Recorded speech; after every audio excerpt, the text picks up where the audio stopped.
Alright, how to send pictures on Poly.AI using the website. I'll show you exactly how it works and whether it's even possible to send images in your chat. So to get started, open any browser you want, Chrome, Edge, or whatever you use. And in the search bar, just type Poly.AI or Polybus and hit enter. It should be the first link that shows up. The site is polybus.ai, this one. Now click that. And once you're in, log into your account or create new one if you're new.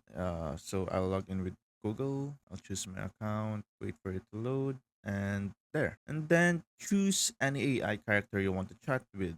There's a ton to explore like anime, games, original characters, or even roleplay types. Now, here's the part a lot of people ask about. Can you actually send pictures? So the short answer is no, you can't. There's no option to upload images, no paperclip icon, nothing. Even if you copy paste a picture or link an image, the AI won't respond to it as an actual image. So, yeah, right now it's all text based. You can roleplay, have conversations, or tell stories, but pictures aren't supported on the website version at all. And that's pretty much it. Just wanted to clear that up quickly in case you were searching for a way to send images. Hope that helped.